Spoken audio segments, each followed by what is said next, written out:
I collected Pokemon cards back in 1999 when I was a kid, and I could go to the local Wizards of the Coast store and buy booster packs, and then I got back into heavily collecting Pokemon cards again with XY Evolutions. But there were a bunch of mistakes that I made and some things that I wish I knew to avoid, so today I'm going to tell you the top 5 mistakes I wish I knew about before I started collecting Pokemon cards.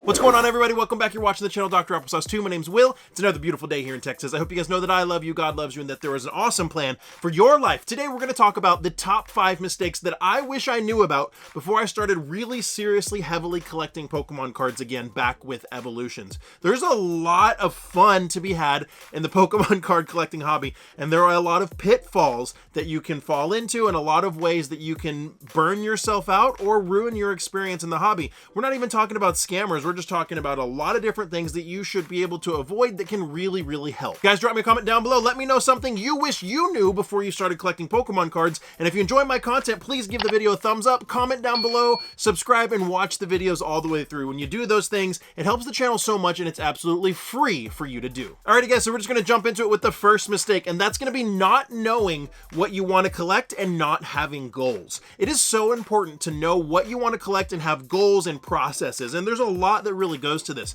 You got to decide, are you only collecting a certain Pokemon? Are you trying to only collect certain sets? Are you trying to only collect, graded cards? Are you trying to only collect raw cards? Are you trying to collect sealed product? What is it that you are trying to collect? And that might not always be the same. That could be something that can evolve over time. You might go through a phase where you're only wanting to collect a certain set, and then you move on to something else to collect, and then you move on to something else to collect. Having goals is super important. I can't tell you what those goals are, but you need to have those goals for yourself. Because if you don't have goals when you're collecting Pokemon cards, you could end up just buying all kinds of stuff all over the place, potentially wasting money on things that you don't really want, getting stuck with a bunch of stuff that maybe you don't want, and spending a lot of money that you couldn't afford to spend. And this is one that I have to be really careful on, because not knowing what your goals are and not knowing what you want to collect is something so important that I don't want to influence you on it. So for example, for me, some ways that I have rectified that mistake and I have set goals for myself. One,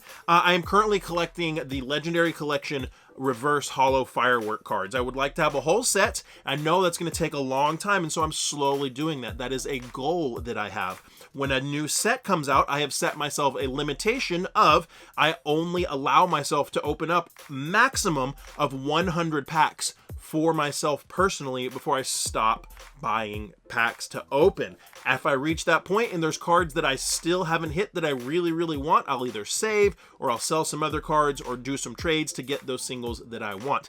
I also know that I personally like to collect a little bit of sealed product, so I'll usually save behind maybe 1 or 2 booster boxes from every set to be able to collect that for myself, maybe 1 or 2 elite trainer boxes to collect that for myself. And those are some ways that I have set up goals for myself and have given myself parameters to know what I want to collect and how I want to collect. I'm also a huge Pikachu fan, so I do like to have some nice special Pikachu cards and some special Snorlax cards. So that's an example of ways that you can set goals for yourself so you don't fall into the mistake of not knowing what you want to collect and not knowing what your collecting goals are. The second mistake that I wish I knew about before I started collecting really heavily is simply not knowing where to buy Pokemon cards. If you've been a Pokemon collector for any amount of time, this one might sound obvious to you. You might be like, dude, Will, duh, I know where to buy Pokemon cards. Well, people that are new into the hobby or people that are buying gifts for people that are collectors might not really know where to buy Pokemon cards. It seems obvious, but it is something that a lot of people really aren't confident on,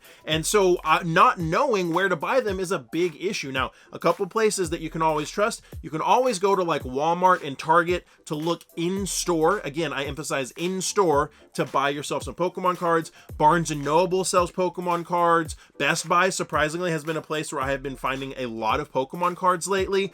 GameStop, which recently they just jacked their prices really crazy, so I don't know how great GameStop is going to be, but GameStop is a place where you can buy Pokemon cards. Local game stores, comic book shops, places like that around you, these are all places where you can buy Pokemon cards. And there's also some great places online that you can buy Pokemon cards. 2 places that I really recommend. I recommend Pokeknee.com if you're wanting to buy Japanese Pokemon cards. Really reputable place that you can trust. If you use code Applesauce, you'll get a free booster pack with your order. And I recommend HomeInvasionToys.com for your English Pokemon cards. Another great store that's actually an LGS in California. And if you use code Applesauce with your order, you'll save 10% on your order if you want to go the English route. And if you want to go the Japanese route, go to PokeNE.com. Those are two great online stores, but there's a ton, an absolute ton of good stores that you can really trust. I did make a video on this topic. I'll link it down in the description below so you can go watch that video after this video. Kind of explains a whole bunch of places that you can trust, but there are some good places that you can trust to buy Pokemon cards. And if you're just getting started, I would recommend limiting it just to a few until you really start to learn and experience for yourself other stores and build up that repertoire of stores that you really, really trust. The third mistake that I wish I knew about before I started really seriously collecting Pokemon cards was not knowing how to value your cards. This can be an easy one to fall into if you're not somebody that sells your cards often or that buys cards from other people often. Maybe all you really do is you buy sealed product and you open cards, and that's the way you get product. That's the way you get cards. You might be clueless on how to evaluate your cards properly. Well, fortunately, this is really, really easy to do. There's a wonderful website. There's two ways that I do this. There's a wonderful website called tcgplayer.com. tcgplayer.com is a huge marketplace. It also is a place that you can relatively trust to buy Pokemon cards, but they do really, really good jobs of aggregating all of the values of specific cards being sold and coming up with a market value median. It is a great place to start to evaluate what this, if this base set Charizard that I found, oh, it's actually a base set 2 Charizard. How much is it worth? Oh, it's a little damaged. How much is it worth in kind of maybe a moderately played position? What about this Shining Gyarados that I have over here, or this Shining Magikarp, or this brand new card that I pulled that it looks bright and shiny? Maybe it's worth a few dollars. Okay, cool, it's worth $2. It's a great resource for you to go and you can just put in a card's name, pull it up, and you can look at what people are selling it for, and you can look at what an average market value is. Another resource is eBay sold listings. Not going to eBay and searching a card and just seeing what it's listed for. You got to go down to the side. You got to click sold listings so you'll see what the card is actually selling for. If you utilize these two websites and these two tools to see what cards are selling for, whether you're buying or you're selling, or you just want to know what something you have is worth, you'll have a really good grasp on an accurate value for whatever that specific card is that you're trying to look up. The next mistake is a big one. This is one that I fell victim to for a long, long time, and that's not knowing how to properly store your cards. Now, there's multiple ways that you can go about storing your cards. There's multiple ways that people want to store your cards. I'll show you a few that I prefer, but to start it off, you've got to have penny sleeves and you've got to have top loaders. If you don't have penny sleeves and top loaders, it becomes really hard to store your cards and keep them safe because you don't want your cards to get scratched. If you get really, really valuable hits, you want to put them in top loaders or you want to put them in semi-rigids or something of that nature. I'll drop some links down in the description below so you can go to Amazon and find the ones that I typically buy, and they're really, really affordable.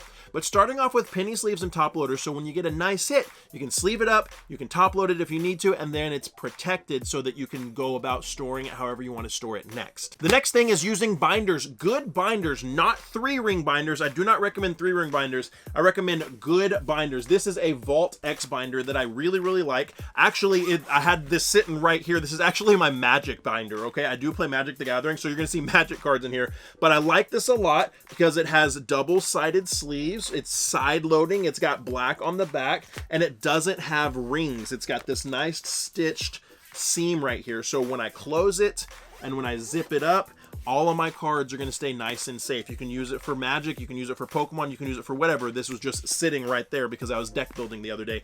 Having good binders to store your cards in after you put them in penny sleeves is so important. Do not store your Pokemon cards in 3-ring binders because you can get the little indent on the side and you can hurt your cards and you can really ruin your cards. Something like this is really nice. I think this was $20. I'll put a link in the description below for this and another binder that I like to use from Amazon. I think I bought this for 20 or 25 bucks. It's actually really, really nice. Highly recommend a good binder. I can take this and I can throw it in my backpack and I know it's not going to get messed up. And then for the cards that you don't want to store in a binder, or you just want to store something different differently, this is a really cool drawer system that I actually found on Amazon. It's made out of the same cardboard that you would buy those boxes that you'd store your bulk in, and I was skeptical about it at first, but it's really, really, really sturdy. It was like 70 bucks, and I absolutely love this drawer system. It has been a game changer for me for storing all of my different cards. If you open, you can see it has so many different drawers in it, and if you open the drawers up, you can stuff so many cards in one drawer. I think you can hold like 600 cards in a drawer if they're in top loaders or if they're in semi-rigids.